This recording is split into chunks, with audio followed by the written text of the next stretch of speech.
तो अस्सलाम वालेकुम गाइस। तो आपका स्वागत है हमारे एक नए एपिसोड में। और जैसा कि हमने पिछले एपिसोड में देखा था कि वो डाई हॉक हमारे हीरो से बोलता है कि तुम्हें उस बारे में चिंता करने की ज़रूरत नहीं है कि जिस बंदे ने तुम पर हमला किया था उसको हम बहुत जल्दी ही ढूंढ लेंगे और उसकी आइडेंटिटी को हम रिवील कर देंगे। और फिर वो डाई हॉक हमारे हीरो से बोलता है कि मेरे छोटे भाई, क्या तुम्हें पता है कि तुम इतनी ज़्यादा ट्रबल में क्यों पड़े रहते हो? तुम्हें इतनी ज़्यादा मुश्किलात क्यों होती है? वो भी हर दफ़ा। वो इसलिए कि तुम एक वीक हार्टेड हो, मतलब है कि तुम एक कमज़ोर दिल वाले इंसान हो। तुम में रहम बहुत ज़्यादा है, इस वजह से सारे लोग तुम्हें बहुत ही ज़्यादा तंग करते हैं। और मुझे ये बताओ कि तुम इन जैसे कीड़ों के कब्रिस्तान में क्यों आए थे? ये तो सारे के सारे कीड़े के कीड़े हैं, इससे के अलावा कुछ भी नहीं। और हमारा हीरो ये सुनता है तो वो हैरान हो जाता है और उसे एक फ्लैशबैक याद आती है। और हमें देखा जाता है कि एक बंदा वो वहाँ पर गिर जाता है और कोई उसके सामने ही तलवार रख देता है और वो उसे बोलता है कि ग्रेट मास्टर, ये क्या कर रहे हैं? ऐसा मत करिए प्लीज़। और हमें देखा जाता है वही डाई हॉक, और वो उसे बोलता है कि तुम ट्रैश, तुम कचरे, तुम्हारा तो कोई भी ओरिजिन नहीं है और तुम्हारी हिम्मत किसी हुई कि तुम ऐसा प्रिटेंड करो कि तुम भी इस फैमिली का एक हिस्सा हो, बल्कि तुम एक कचरे के अलावा और कुछ भी नहीं हो। और फिर वो बोलता है कि ये एक यूज़लेस बंदा था इसलिए ये मर गया, तुम इसकी कब्र पर क्यों बैठे हुए थे? और फिर वो हमारा हीरो अपने मन में सोचता है कि क्या एक बंदा मारा गया वो भी सिर्फ इसलिए कि उसने अपने मास्टर को प्रॉपरली प्रोटेक्ट नहीं किया था, उससे थोड़ी बहुत गलती हो चुकी थी।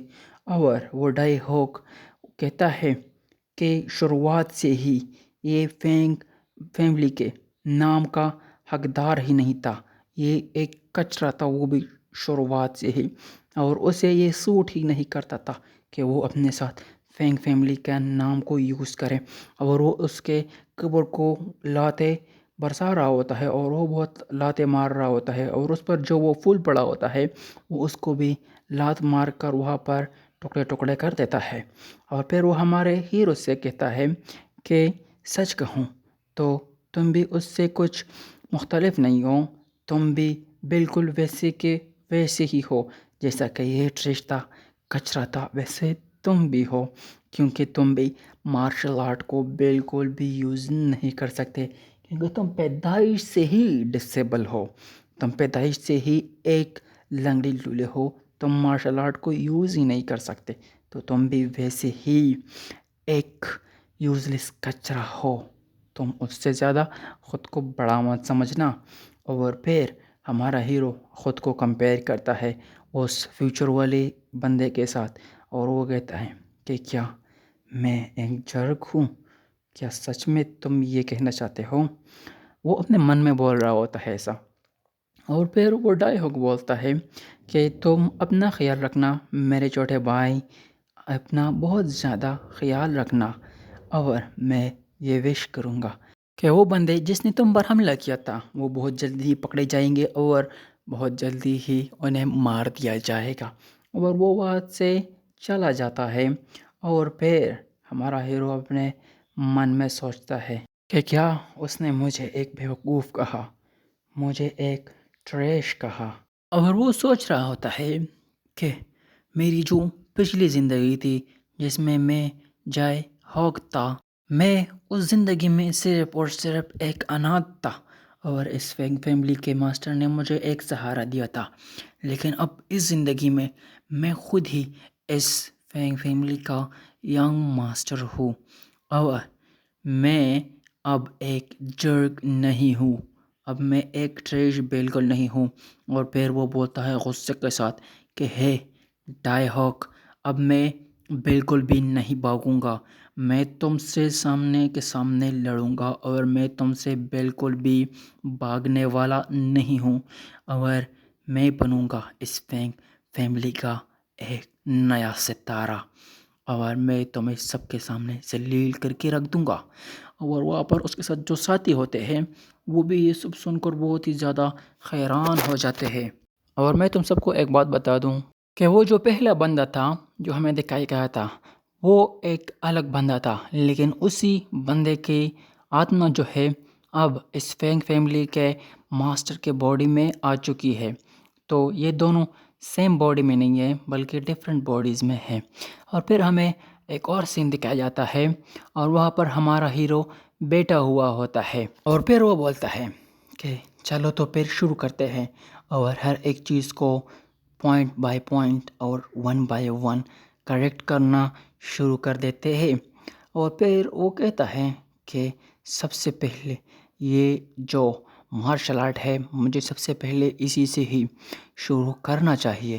اور پھر وہ بولتا ہے کہ یہ جو مو سونگ تھا یہ سوارڈز اور بلیڈ سے ڈرتا تھا، اور مو سونگ اسی کا نام ہے جس کے باڈی میں اب یہ آیا ہے۔ تو ویسے بھی ہم اسے مین کریکٹر یا ہمارا ہیرو ہی کہیں گے، تو نام سے کوئی فرق نہیں پڑتا۔ اور پھر وہ اپنے من میں سوچتا ہے کہ وہ سوارڈ اور بلیڈ سے اس لیے ڈرتا ہے کیونکہ وہ پیدائش سے ہی ایک ایسا بندہ تھا جو کبھی بھی مارشل آرٹ سیکھ نہیں سکتا تھا۔ اگر وہ سیکھنا چاہتا بھی تب بھی وہ نہیں سیکھ سکتا تھا، اور اس لیے اس ہابیک فیملی نے اسے اپنے فیملی سے نکال دیا تھا اور اس پر بالکل بھی دھیان نہیں دیتے تھے۔ اور پھر وہ وہاں پر کلٹیویشن کے اسٹیٹ میں بیٹھا ہوا ہوتا ہے اور اس سے بہت پسینے نکل رہے ہوتے ہیں، اور پھر وہ بولتا ہے کہ چلو اگر میرے پاس کوئی ایک بھی ایسا چانس ہو جو میں اس کو ٹھیک کر سکتا ہوں تو میں بالکل بھی کروں گا۔ اور تبھی ہمیں دکھایا جاتا ہے کہ وہ اپنی آنکھیں کھول دیتا ہے اور ہمیں وہاں دیکھا جاتا ہے کہ وہاں اس سے بہت ہی زیادہ انرجی نکل رہی ہوتی ہے اور وہاں پر بہت ہی زیادہ جو پریشر ہے وہ جنریٹ ہو رہا ہوتا ہے۔ اور پھر ہمارا ہیرو کہتا ہے کہ ہاں چلو شکر ہے یہ تو ہو گیا۔ اور پھر ہمیں دکھایا جاتا ہے ایک اور جگہ کا سین، اس کا نام ہوتا ہے سکجو پویلین، اور ہمارا ہیرو وہاں پر بھاگ رہا ہوتا ہے اور وہ کہتا ہے کہ یہ ابھی 1 منتھ بالکل پورا ہونے والا ہے کہ میں یہاں پر واپس آیا ہوں۔ اور پھر وہ جو ساتھی تھے ہمارے مین کریکٹر کے وہ بولتے ہیں کہ ہمارا جو ینگ ماسٹر ہے وہ بہت ہی زیادہ چینج ہو چکا ہے، وہ جیسا پہلے تھا وہ اس سے بہت ہی زیادہ چینج ہو چکا ہے، کیا تم نے اس بات کو نوٹس کیا ہے؟ اور پھر وہ لڑکی بولتی ہے کہ ہاں، لیکن یہ جو سڈنلی سوجو کمپٹیشن کی اناؤنسمنٹ ہمارے ماسٹر نے کر دی ہے، اور کیا تمہیں سچ میں لگتا ہے کہ ہمارا ماسٹر اس میں جو ہے پارٹیسپیٹ کرنے والا ہے اس سوجو کمپٹیشن میں؟ کیا تمہیں سچ میں یہ بات پتہ ہے نا؟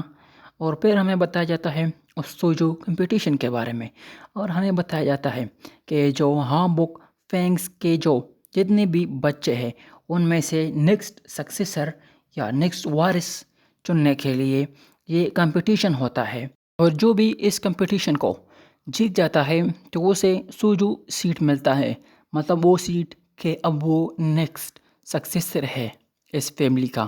اور پھر ہمیں بتایا جاتا ہے کہ اس کمپٹیشن میں حصہ لینے کے لیے تمہارے پاس صرف مارشل آرٹ ہی کافی نہیں ہے بلکہ تمہارے پاس ہمت اور ایک چالاک دماغ بھی ہونا بہت ہی زیادہ ضروری ہے۔ اور یہیں پر ہمارا یہ ایپیسوڈ ختم ہو جاتا ہے۔ تو اگلے ایپیسوڈ کے لیے چینل کو سبسکرائب کریں اور ویڈیو کو لائک کریں۔ Thanks for watching. السلام علیکم۔